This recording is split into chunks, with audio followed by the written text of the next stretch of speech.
Hey Heath. Hey, Kevin. Smoke detectors, nice. I've done it before, but you can't do it enough, right? It's super important. Absolutely. You definitely want to have them, make sure they're operating properly. Okay. So you want to run us through the options? Yeah, we'll go over the first couple of basic ones. These are just smoke detectors only. We have two types, photoelectric, ionization. Photoelectric goes for a smoldering fire. Ionization, something more with a flame. It'll sense that a little better. Both work really, really well. It just depends on where they're located.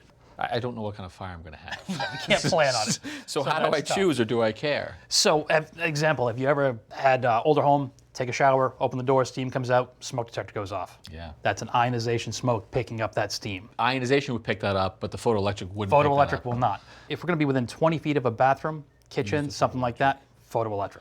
And can I have both sort of working throughout the house? Absolutely, you can have both. They'll work together.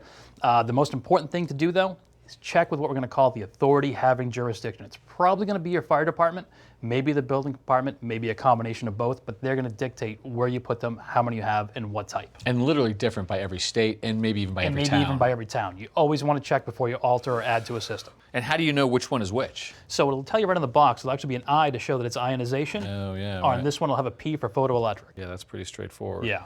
As well as on the device itself, because I'm going to throw those boxes away.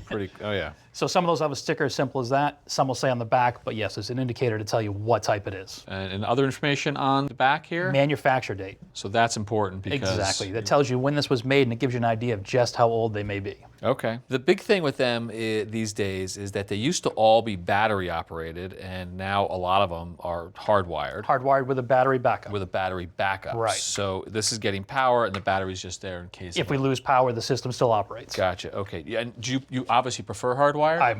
Absolutely. Because? Because we don't have to deal with the batteries nearly as much, and they talk to each other. Meaning what? So if you have an issue in the basement, and you have something, you're sleeping upstairs on a second or third floor, that detector is going to go off and set the whole system off. Right. So you're going to know. Right. If it was something just in the basement and it was too quiet, maybe it wouldn't wake you up. Right. You won't know. So now the whole system sounds, so it really wakes you up and gets you going. Exactly. Okay, and these are super important as well, CO detectors. Every bit as important, carbon monoxide. This actually scares me more than a fire, because I feel like I'm going to sense the fire. It's odorless, it's tasteless, it mixes with the air, you just don't know. So CO comes from any sort of combustion. Right. So that's happening typically down in the basement with a boiler or furnace. Gas fireplace, your stove, anything that's burning fossil fuels will typically be that issue. And as you say, the terrifying thing is you can't smell it. You won't know it's happening. So that's the thing that's going to tell you. Absolutely.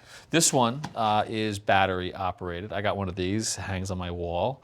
Are they all battery operated? They're not all battery. If you don't have any, battery is a great first step. You can get ones that plug into the receptacles. But the other option is they do make hardwired ones that link to the smoke detectors as well, especially in a combination unit like this. So this is smoke and CO. It is. Battery backup with hardwired. Right. Oh, very cool. And I'm looking at the back there, similar pins. So if I only have smokes, can I pull one of these out? Absolutely. Can I? Yeah. Oh, that's cool. And it's a great idea to do. And the other great thing about these, and they have to do this, is this will tell you, in this case with voice, what's happening. It'll tell you whether it's a fire or whether it's sensing carbon monoxide. So you can react accordingly. Yeah, and just to show you how it actually works and what it sounds like, I just happen to have a can of smoke to give it a test. So what we do is we spray this for a couple of seconds, give it a few seconds to react. Fire. There we go. That's cool. So had it been carbon monoxide, we wouldn't have heard fire, we would have heard CO. You'll hear warning, carbon monoxide, warning. So in terms of location, any general rules, or is it all, again, down to the, say, the fire department? Still always want to check with them, but general rules, smoke detectors in the bedrooms. You want to have a smoke and a carbon monoxide just outside of the bedrooms, typically within 10 feet of the door. One on every level at least of each. And depending on the size of the floors, if the floors are much larger, you may have to have a couple. And when you say every level, you're talking about basements as well? Basement, first floor, second floor, every level. And what about, say, a garage? A garage, we're going to have something a little different. We're going to have a heat detector in a garage. We want to measure the actual temperature to a certain limit or a rate of rise of heat if we know we're having an issue.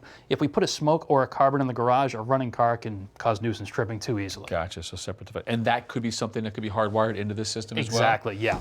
Cool, okay, so that covers that. What have you got here? Batteries. So we know we're used to replacing the batteries in the spring or when we change the clocks. Yeah. Nowadays, they come with a 10-year sealed battery. You don't think about the battery again. The device lasts 10 years. As soon as you initiate the system, you crack open the tab, activate it, it's done. That's it. Huh, no kidding. So does that suggest that these here typically last 10 years? Yeah, so the life of the device, 10 years now. 10 years. Yeah. So you're getting rid of this in 10 years, so you're getting rid of this, so that's okay. That's it. And what this will do is it actually gives you an indication when it's at its end of life. It'll tell you it's done, time to replace. I keep getting indications that I'm at the end of my life. But speaking of which, my smoke detector's calling. It's letting you know. Hello, yes, because you can do that these days, You can right? do that, yeah. So the smart guys, what do you know about them? So the smart ones are really great. Combination smoke detector, carbon monoxide, Yep. hardwired for constant power.